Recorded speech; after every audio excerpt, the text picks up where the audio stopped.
Esposito. It is the Marketplace Morning Report from APM, American Public Media. Wayne Hogan of the Terrell Hogan Personal Injury and Wrongful Death Law Firm. Injuries can happen when you least expect it. For over 40 years, our attorneys have dug out the facts to help juries decide what happened and who's at fault. More at waynehogan.law. Baptist Health is a proud supporter of First Coast Connect with Melissa Ross. Baptist Health, committed to building a healthier community for all of us. More info at 202-4YOU or baptistjacks.com.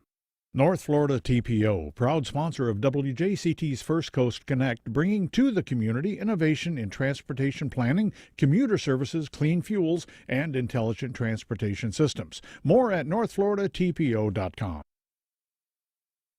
This is WJCT News 89.9 in Jacksonville. Ahead in the next 5 minutes, live local news for the First Coast from the WJCT News team.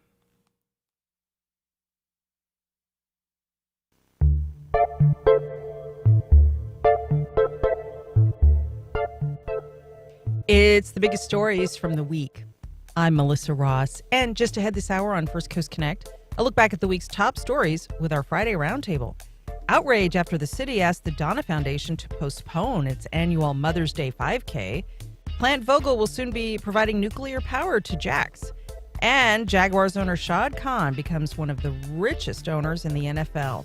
Those stories and more all ahead. Then later, RJME brings 4 local artists to the Blue Jay listening stage. We'll tell you how you can hear them. It's all coming up in just a few minutes, so keep listening.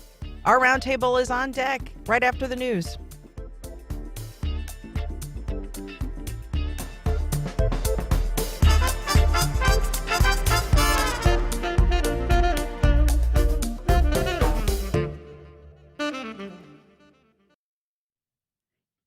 It's 1 minute after 9 o'clock. This is WJCT News 89.9. Florida Attorney General Ashley Moody has issued a public safety alert about the dangers of a drug called xylazine. According to Moody, more than 230 Floridians died with xylazine in their system in 2021, and the prevalence of the drug is increasing. Xylazine is being mixed with other illegal drugs like fentanyl and being sold to unsuspecting users. It is now so important that you seek help. One dose, one use can kill because of these highly potent synthetic opioid drugs and other drugs that are causing overdose deaths. Moody is also asking the Drug Enforcement Administration to add xylazine to the federal list of controlled substances. It has been outlawed in Florida since 2016. It's fire season in Florida, and firefighters with the State Forest Service have been battling blazes in Polk and Highland counties. Florida Forest Service Director Rick Dolan says it's already been a busy year for wildfires, and the weather isn't helping much. We've had 1,098 fires for 35,424 acres. These total include state, private, and federal lands. North Florida has received recent rainfall, and we're very thankful for that. However, a couple of weeks of dry conditions could change their fire activity significantly. Dolan says Central and South Florida are very dry, and it's even more arid the farther south you go. And here in Northeast Florida for today, hot temperatures in the afternoon, mid-80s, breezy from the southeast, partly sunny, and around 70 degrees overnight. Now for tomorrow afternoon, anytime after 1 o'clock, showers and thunderstorms into Saturday night. High temperatures Saturday in the low 80s. On Sunday, windy and mid-60s for our temperature. This is WJCT News 89.9 in Jacksonville. Opinions expressed on the Friday Media Roundtable are those of our panelists and do not necessarily reflect the views of WJCT News.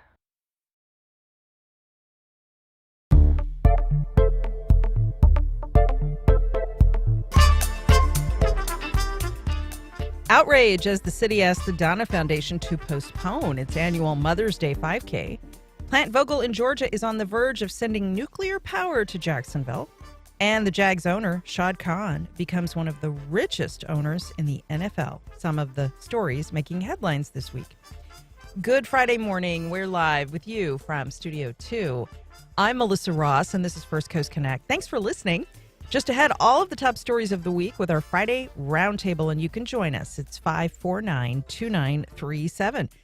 Then later, don't miss it as our Jacksonville Music Experience brings 4 local artists to the Blue Jay Listening Room stage. We'll tell you how you can hear them, and we'll go inside our JME. That's later in the hour. But first this morning, it's Friday.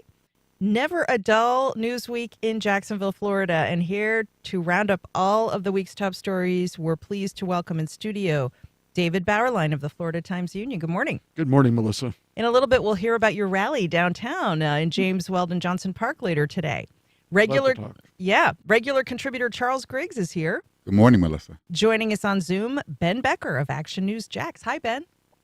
Good morning. Good to see you. And here in studio with us, Claire Goforth of the Daily Dot. Good Friday. Yes, it is. And it is Good Friday. Happy Good Friday, everyone.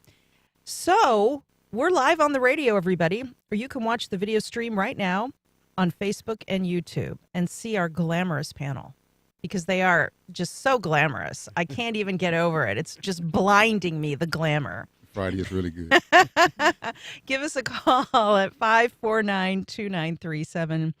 As we begin with our top story, a story actually WJCT News broke earlier this week. Now, the city of Jacksonville is asking the Donna Foundation to postpone its annual Mother's Day 5K race to another date that isn't so close to the mayoral runoff election. The 5K is scheduled for Saturday, May 13th. That's just 3 days before the May 16th runoff between Donna Deegan, founder of the Donna Foundation, of course, and Daniel Davis, CEO of the Jacksonville Chamber of Commerce. Now, as yet, the city has refused to issue a permit for the event in order what they call the appearance of improper election influence. Legal experts we've consulted say the city has absolutely no legal basis to deny this permit.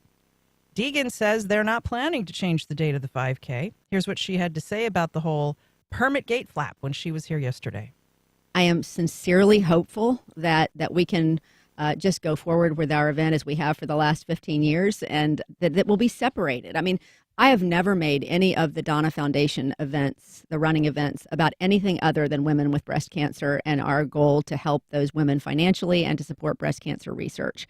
And the fact that I am the founder of that organization, and I want to point out also that I stepped away as president and CEO of the foundation when I got involved in politics. There are several people who said yesterday, well, she should separate.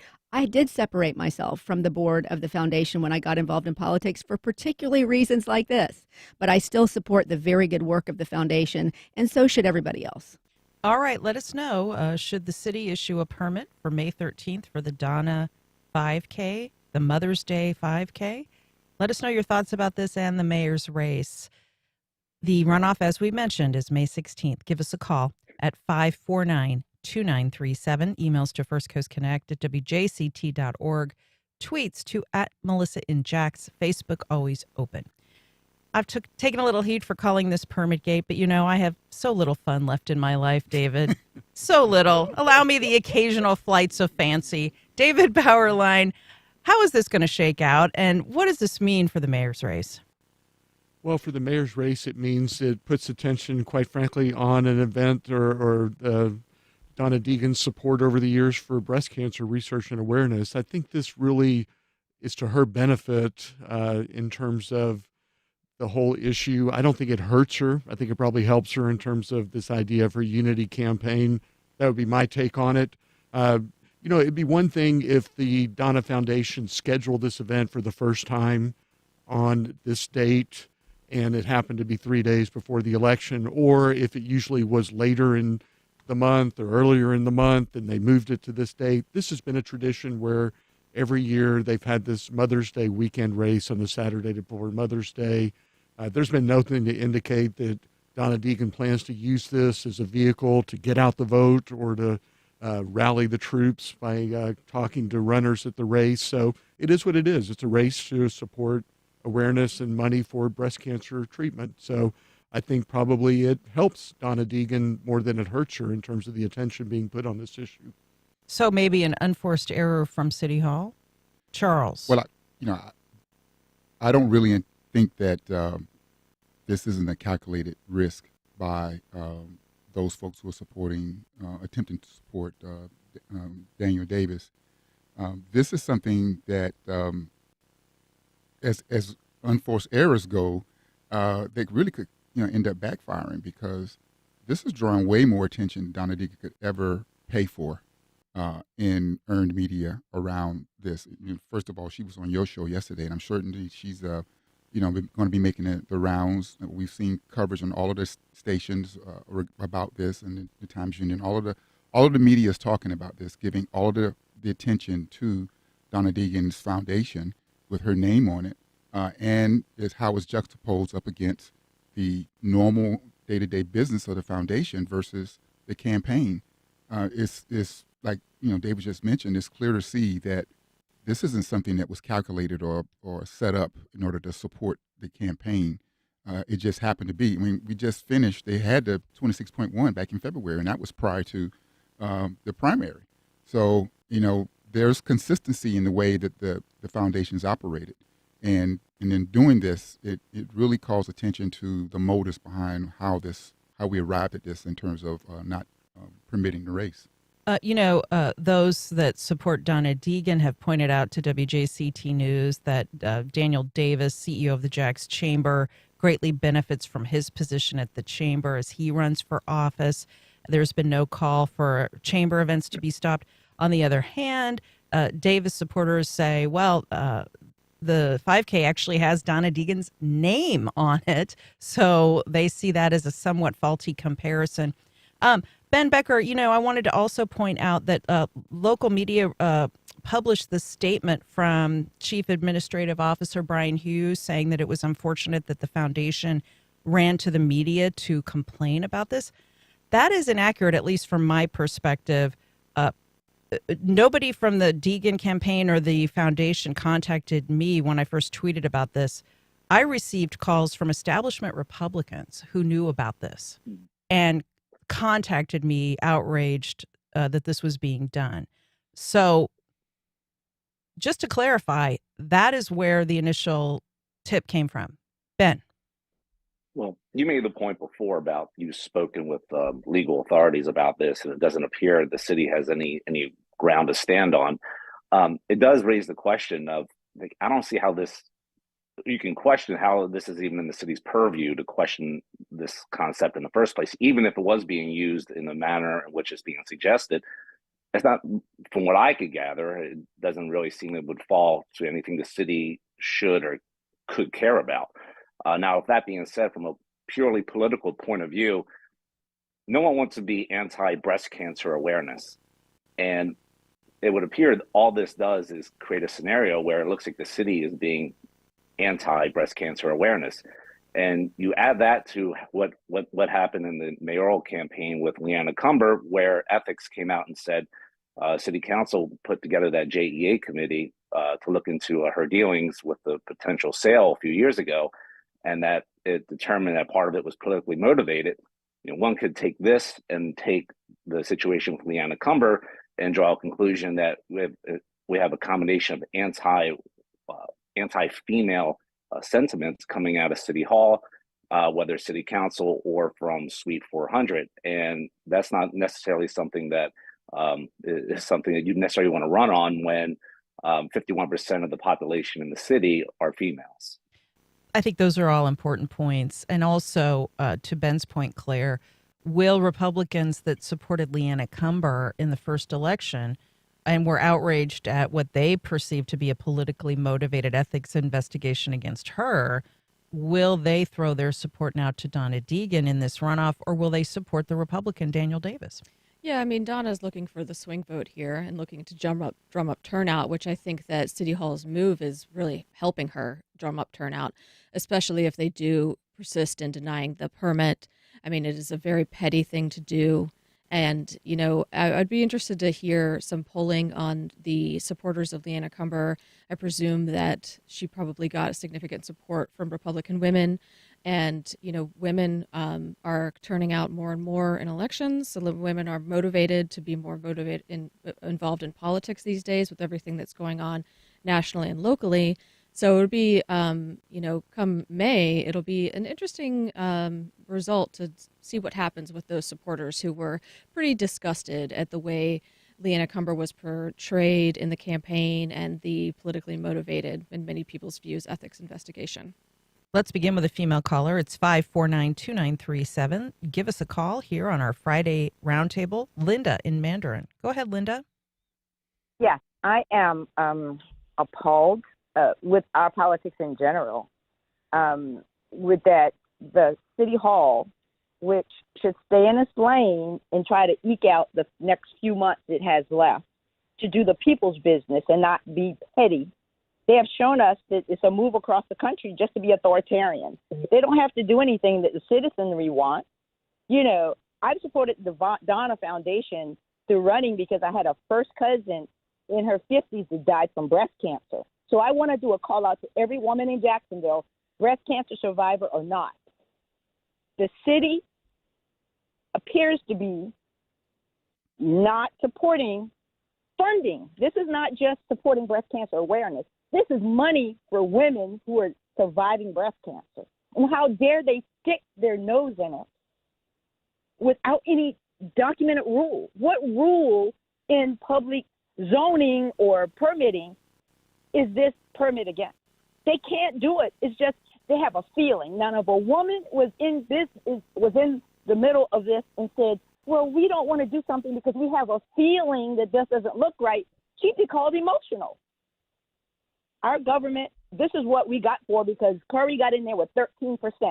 Let's not do this one again, people. Let's not just 13% of us show up. We need to show up and show them that we don't like this government.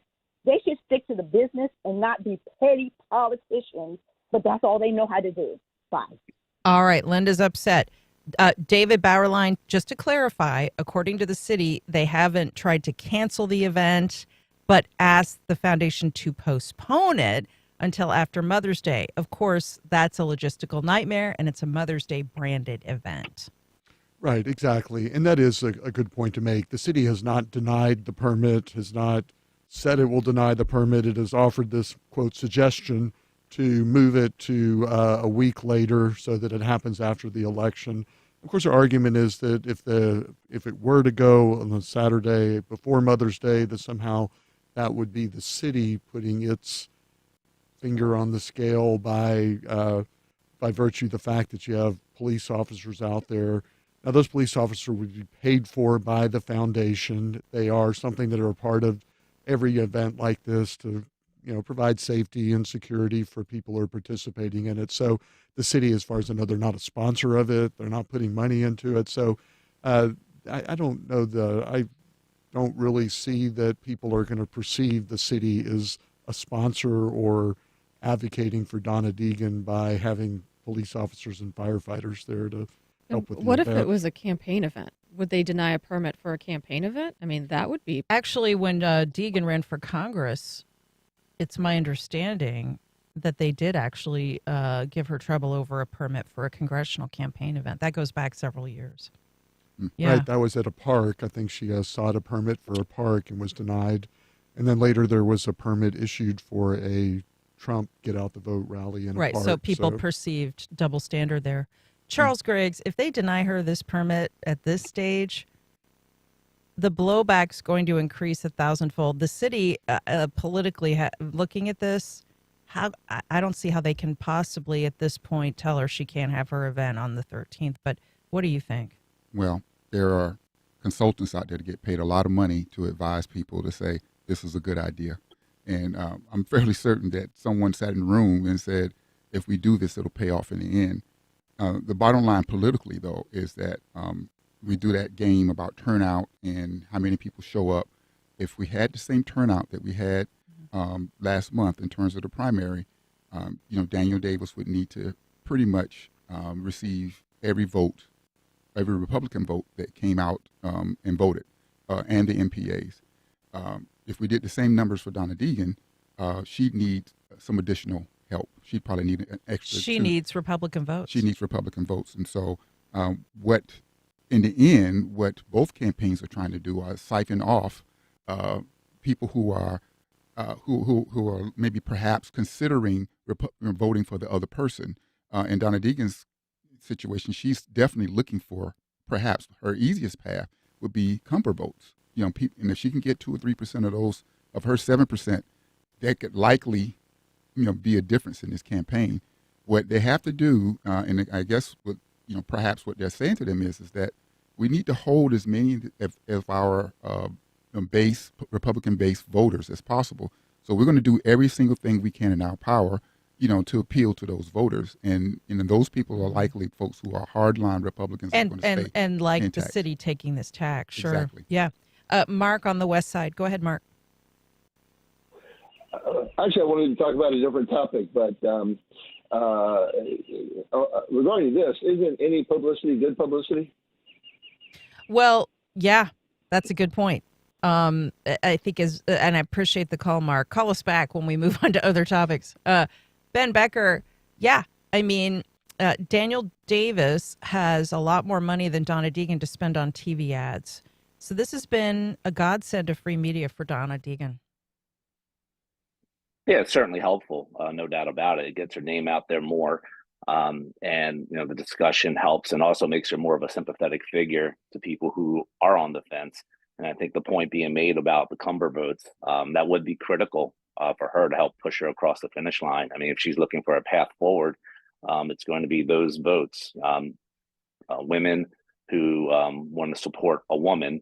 And in this type of situation, especially if you supported Cumber in the election before, the way that election went down with Daniel Davis, I'd find it hard to believe a lot of Cumber votes will go to Davis just simply because of that relationship of how that played out between Cumber and Davis. So it would appear to be that Deegan would be a way to go for some of those voters, and this certainly will help push them in that direction. Yeah, I mean, the whole rationale for her candidacy, Claire, was disgust and frustration with the establishment leadership in Jacksonville. Yeah, I mean, we've seen establishment for the last 8 years, and there have been some highs and some very lows. I mean, the whole JEA debacles twice. My husband works for JEA, let's disclose that.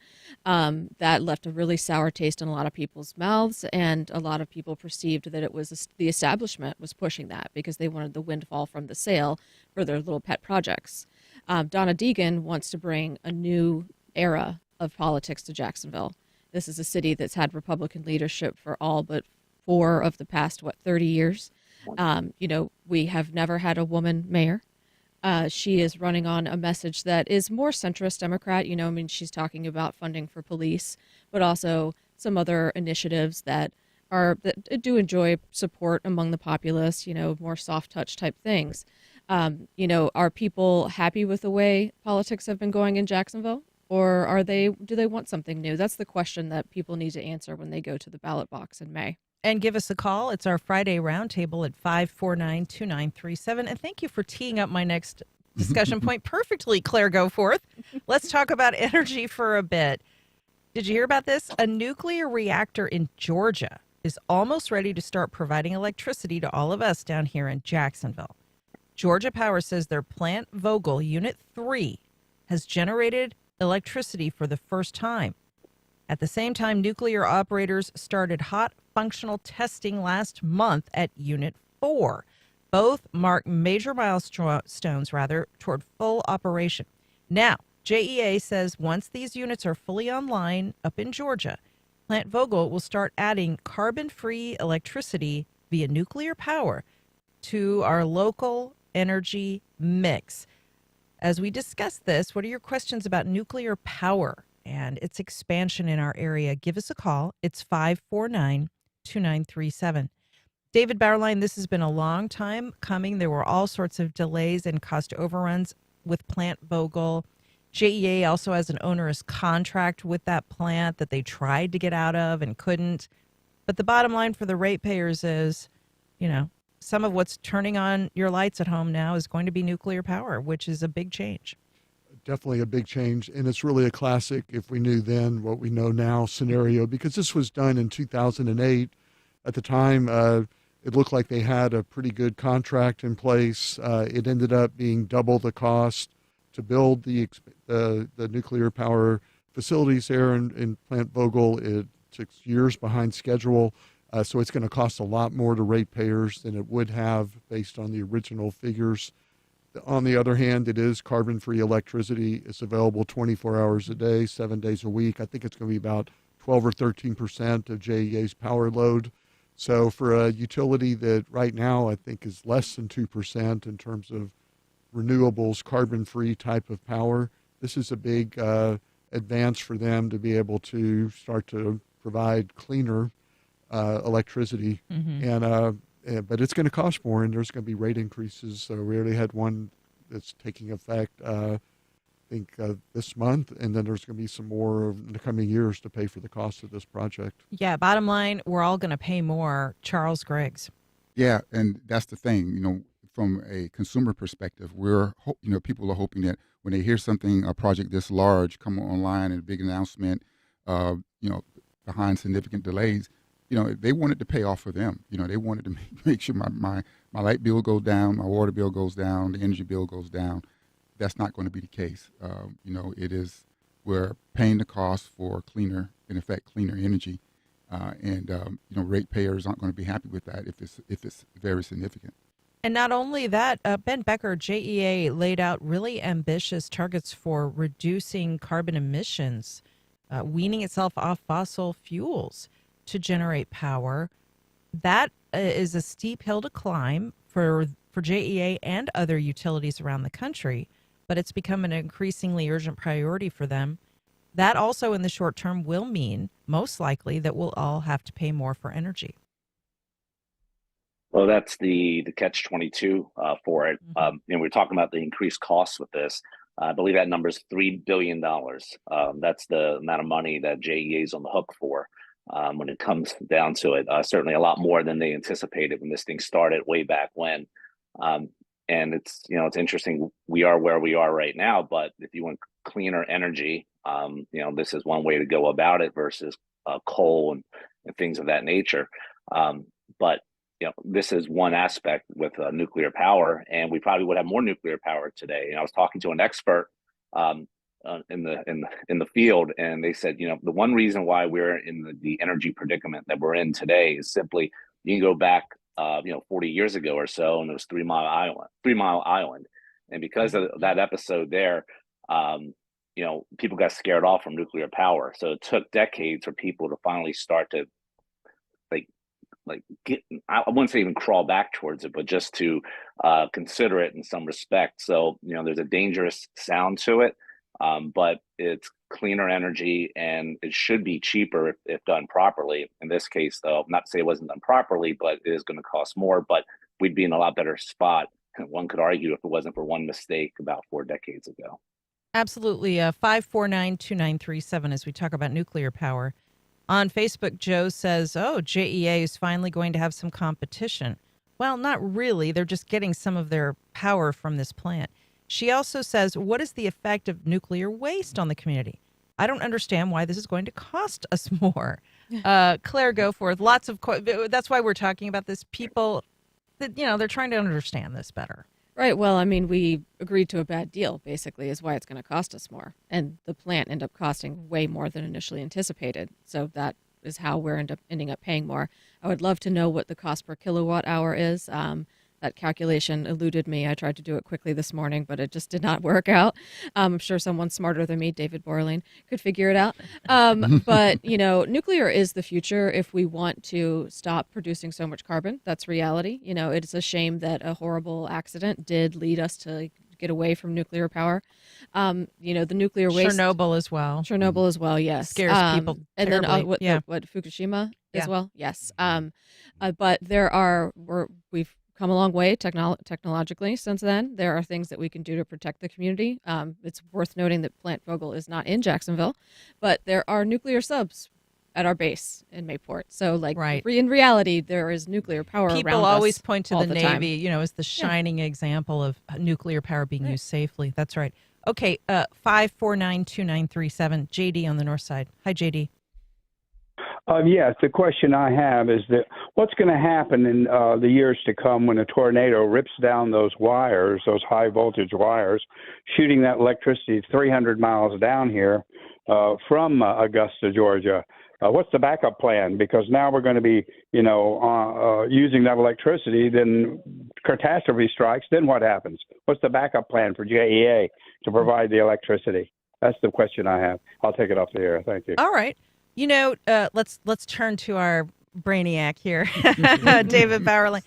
I'm no nuclear energy expert, but it's my understanding that they've just got a lot of pieces of the pie. They've got renewables, they've got nuclear, they've got fossil fuels, and they spread the mix around so that they've always got enough of each to keep the lights on. That's a big part of it. And also they're part of a much larger grid. There's a lot of cooperative agreements where one power company will help another utility in those emergency situations. So it's like what happens when there's a hurricane.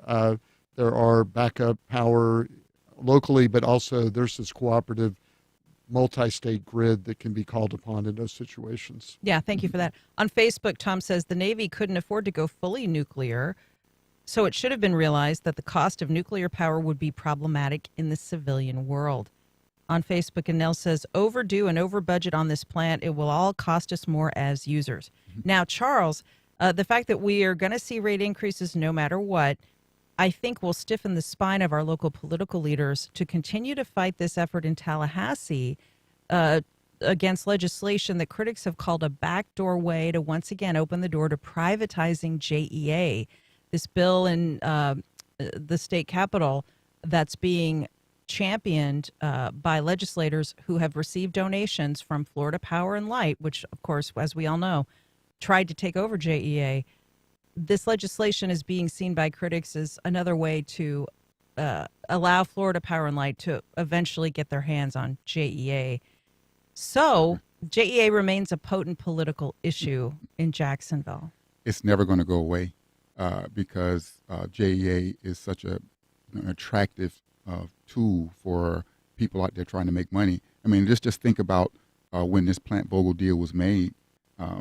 This was seen as the greatest thing since sliced bread. It's probably some guy sitting on the beach somewhere, with a drink with an umbrella in his hand, off of all the money he made off of putting together that contract and skipping down the road.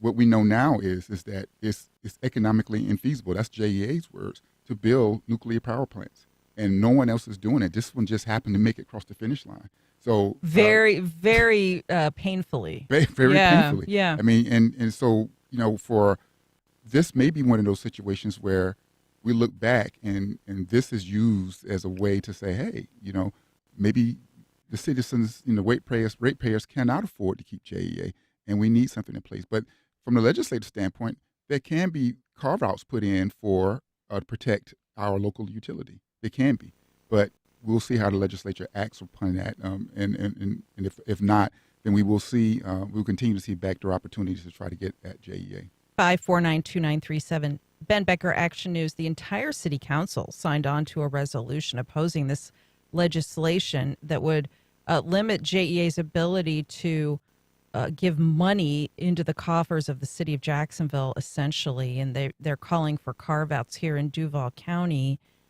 But as Charles pointed out, there will be other bites at the apple. Vested interests, lobbyists for the investor-owned utilities, they're going to keep coming back to this. Well, what city council did really, while it's nice and all, isn't worth the paper that it's written on. It's not binding or anything like that, but it sounds good. Sounds nice. The House bill in Tallahassee is not on the agenda next week, so I don't know whether that's by design or not. But there's still plenty of time left in the session. But yeah, it's certainly problematic. I spoke to City Councilwoman Randy DeFore a few weeks ago about it, and I did a story as well as a lot of other people.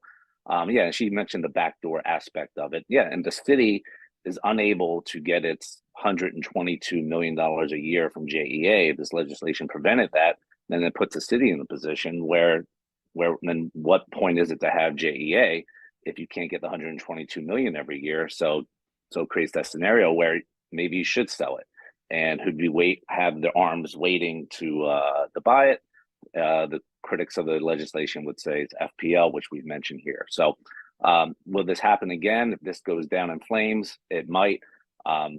Right now, Jacksonville and JEA is that the one piece of the puzzle that that observers would say FPL would love to have. And if this doesn't work, maybe they will make another run in the future.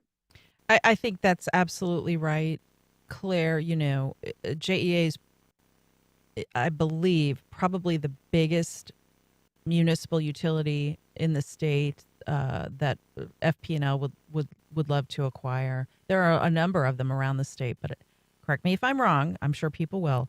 But I think JEA is probably the largest. Yes, I believe it is. And, the legislature is clearly trying to make it so that it can be sold possibly to FPL or to whoever else has enough money. It's interesting to me to see that, they don't want Jacksonville to be able to get $120 million a year from JEA, but it would be okay for the city to sell the utility and get all of that money. How does that logically make sense? It doesn't, unless you're trying to put the city in a position where it really doesn't have much of a choice. This is just another way of that the state is reaching down into local politics and, taking away home rule, essentially. I mean, Republicans just love to privatize everything. Let's privatize the schools. You know what? Let's privatize the fire and the police. Let's just privatize every single thing that you do. The Department of Transportation, let's just make it all private. And, rich people can charge the rest of us to maintain our roads and to put out our fires and to pick us up in ambulances. And we'll just see how that goes as a society. Let me remind everyone that the opinions expressed on this program are not necessarily reflective of WJCT News. Okay, 5492937. Here's an email. Japan has actually moved from one of the cleanest energy producing countries to one of the dirtiest because after the Fukushima disaster, they moved to build new coal plants. Thanks for that. And if you're just tuning in, it's 5492937. Okay, let's talk about the Jaguars and Shad Khan for a little while. Did you see this? Jaguars owner Khan is once again one of the top 5 wealthiest NFL owners after his net worth increased by $4.5 billion. That's billion with a B. This according to Forbes' annual survey of the world's billionaires.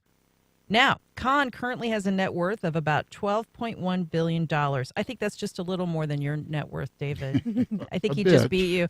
A 50% increase over his previous net worth of $7.6 billion. It's the biggest single-year increase in net worth since Khan first bought the team. And it doesn't explain how he increased his fortune so quickly.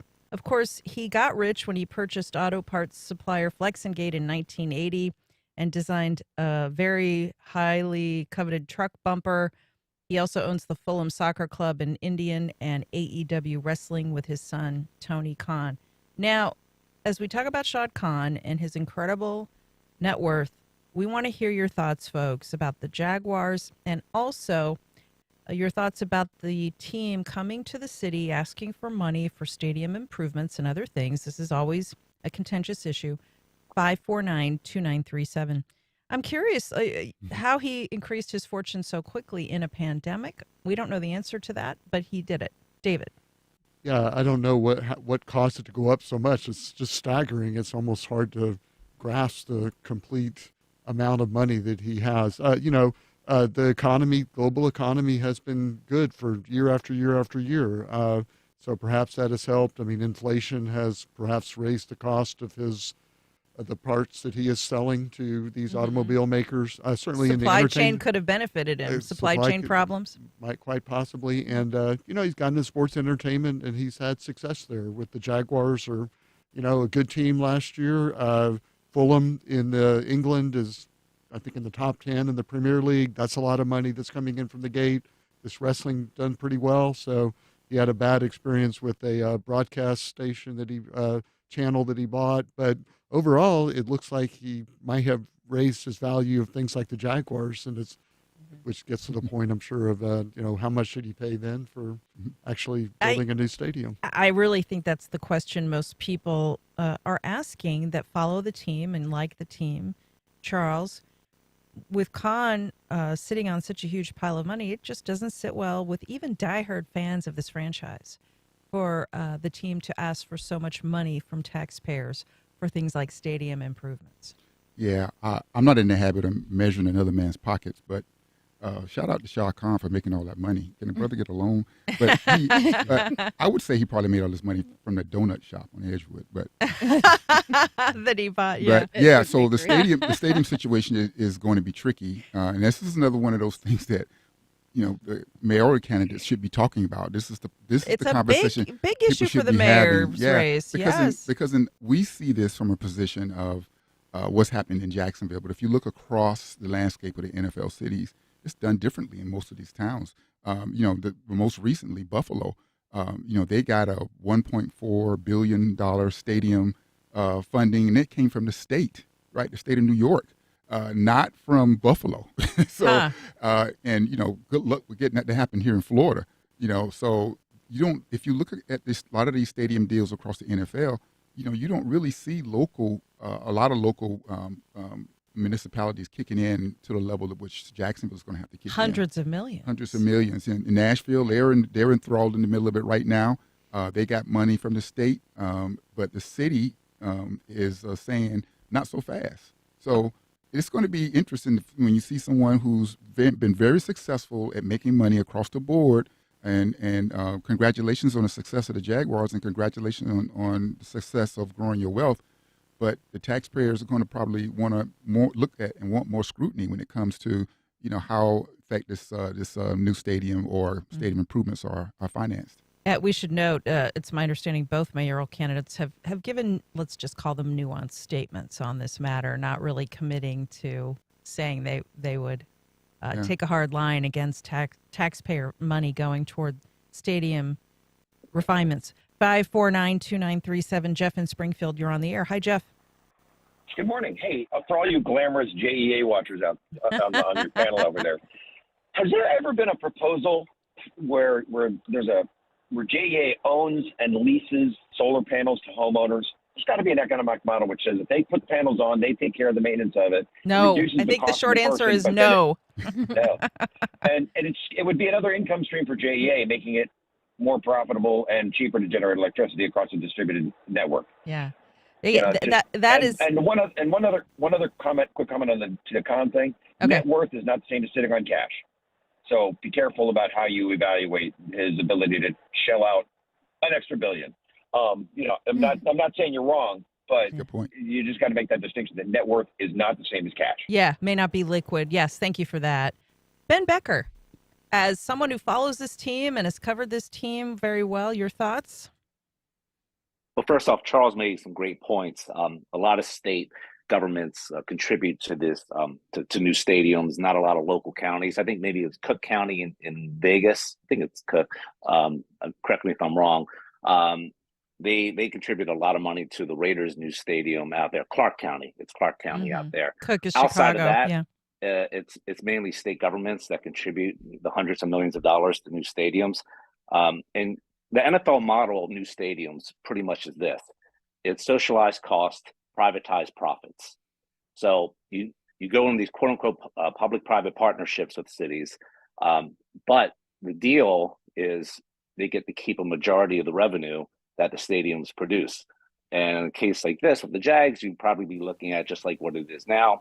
You get a pittance of ticket revenue with the surcharge, a pittance of revenue with parking, and not much else. So while the costs are split 50-50, so to speak, the revenue doesn't go the same way. In addition to that, you got to take into account that if the city put in $500 million or something like that, they're probably borrowing the money, which means over 30 years, you're looking at $2 billion or so, not $500 million. So you got to think about that. And then you'll hear the terms thrown out about economic impact. And they'll say, well, economic impact is going to make up for that. Well, economic impact's not revenue. So even if hundreds of millions of dollars are spent in the city, it doesn't generate hundreds of millions of dollars in revenue. If I go to a game with my family, the revenue, the tax revenue generated from that is small. It's not going to make up, whether it's our family or any other family, is going to make up the difference of what the city puts in. In addition to that, all that does is transfer from one purchase to another. So instead of going out to dinner and going out to a movie with my family, we're going to a game. That didn't create any new tax revenue in the city. It just slid it over from the right hand to the left hand. And then someone may say, well, what about new jobs? Well, it creates temporary jobs of construction, and it'll also create some jobs, low-paying jobs at the stadium that mostly are already there anyway. And then they'll say, well, what about people who come to the games? This will attract more people to the city. Well, you get some of that tax revenue for the hotels, but a vast majority of that revenue goes to the corporations that own the hotels. So when you add it all up at the end of the day, you ask any economist who's halfway competent, and they're probably going to tell you, actually, I know they'll tell you that cities don't benefit financially from new stadiums or renovated stadiums when you're putting in this type of money. Now, on the bottom line of it, though, everyone feels good.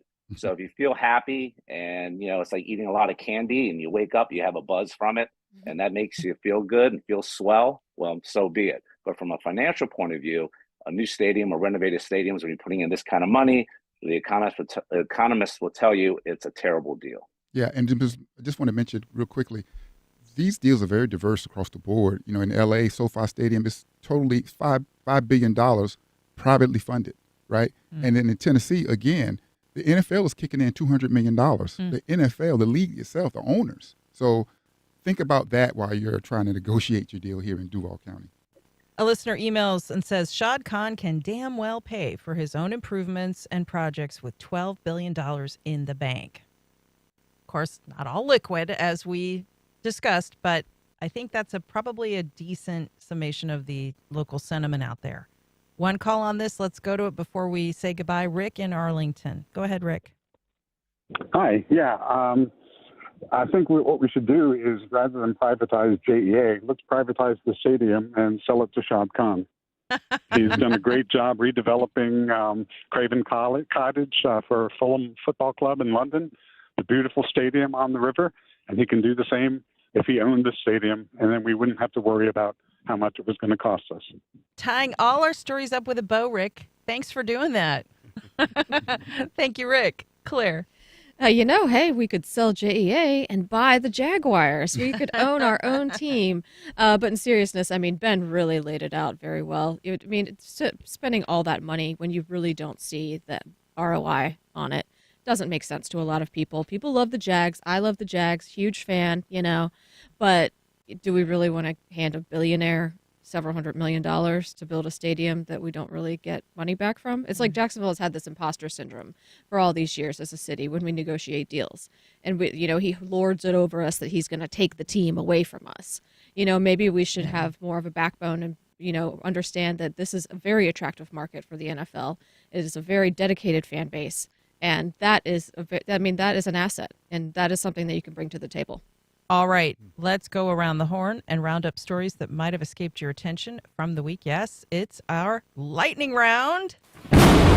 David Bauerlein, you have a big rally today at noon. We sure do. Come on out at noontime, James Weldon Johnson Park. It'll be the Florida Times Union News Guild. We're going to be rallying and sending a message to Gannett corporate executives to invest in our newsroom and invest in the journalists who are doing that work every day. So we'd love to see everybody out there. Come on down to James Weldon Johnson Park today at noon. Support the Times Union. Charles Griggs. Just wanted to mention that we probably already talked about this sometime during the week, but the legislature is proposing changes to the election laws, and they kind of snuck that in at the last minute for a committee report, for committee hearings, and those election laws would put stricter rules on first-time voters and students who are looking to vote absentee. Making voting more difficult for some people. Yep. Ben Becker. All right, up in Georgia, watching the Masters, the third and fourth rounds, looking to see if a live golfer is paired with a PGA Tour golfer on Sunday to win the Masters. That should be great television. Oh, wow. Thanks for that. And Claire, go for it. Yes. It's Good Friday, so I'll leave us an Easter weekend. I'll leave us with some good news. We've got the Mandarin Art Festival, Jacksonville's oldest art festival this weekend, featuring local and national artists. So get on out there and look at some art and have a good time. That is a great tradition, and happy Easter, happy Passover to everybody. Also, join us today at noon, live statewide for the Florida Roundup as abortion rights and free speech issues take center stage in Tallahassee. We'll discuss that today at noon. And thank you so much, David Bauerlein, Charles Griggs, Ben Becker, and... Are you... Donald Trump says he's not a crook. The only crime that I have committed is to fearlessly defend our nation from those who seek to destroy it. It's been a big week, and we're making plenty of time for other stories that did not involve a Manhattan courthouse. Join us for the Friday News Roundup next time on 1A. Today, starting at 10 on WJCT News 89.9.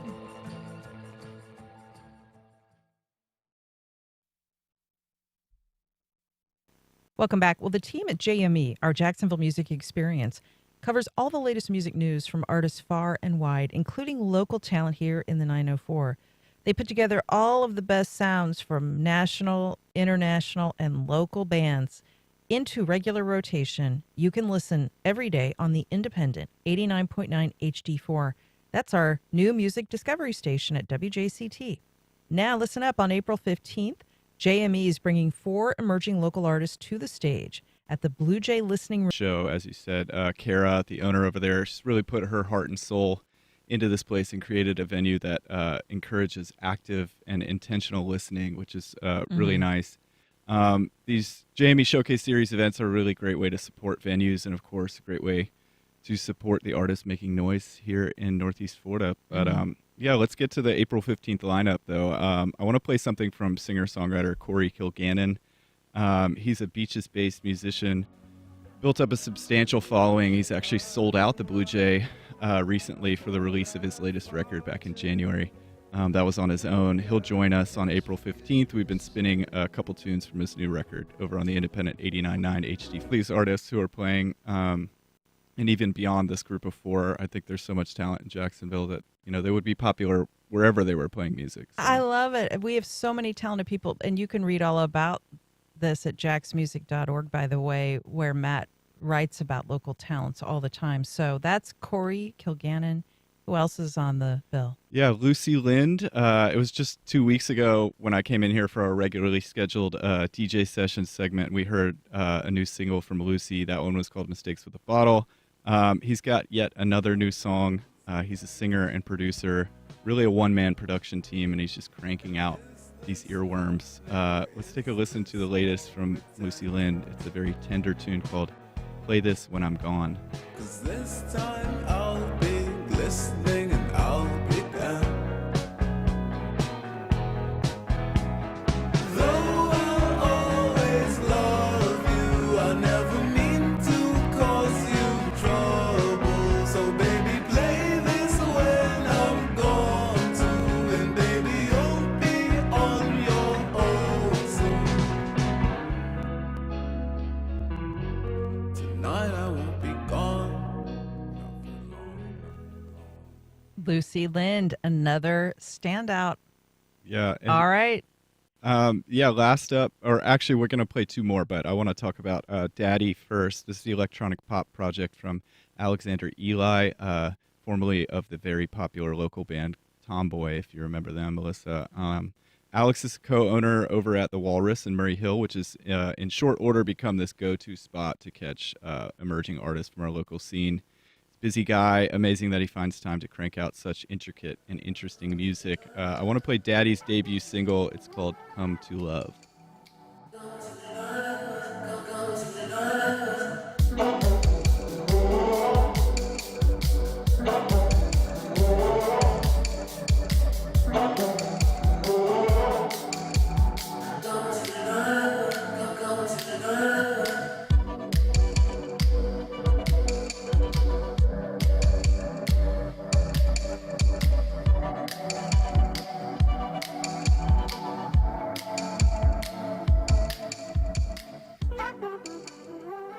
That's beautiful, too. All right, before we say goodbye, tell us about Ebonique and Cascade. Yeah, R&B and soul singer from right here in Jacksonville. Not only known for her solo work, but as an in-demand featured artist on many other local projects.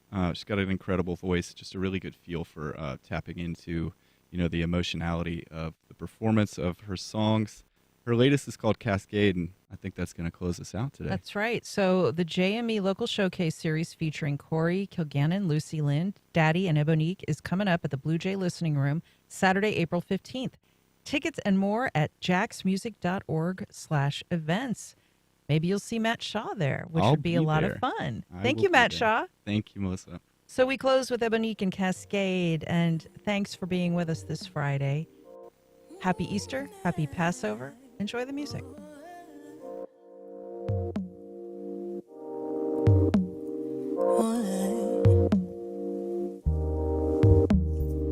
How could I be so selfish yet selfless at the same time? How could I be so naive, like I meant to receive everything that is mine? There you go, thinking I breathe you, almost like I cannot exhale whenever. There you go, thinking I need you, like I can't find somebody better. But again, I don't wanna be with nobody that don't consider me a somebody, 'cause no one knows me and my body quite like you do. And it's true that I don't wanna be with nobody that don't consider me a somebody, 'cause no one knows me and my body quite like you do. And it's true, I guess I'll settle for you. I guess I'll settle for you. I'll settle for you. I can do no better than you. I guess I'll settle. Join me, Dr. Joe Servant, for What's Health Got to Do with It, Saturdays at 4 p.m. and Sundays at 9 p.m. on WJCT News 89.9. Sponsored in part by Eli Lilly, American Brain Foundation, Epilepsy Foundation, and Norellis. Support for First Coast Connect is provided by Baptist Health and the North Florida TPO.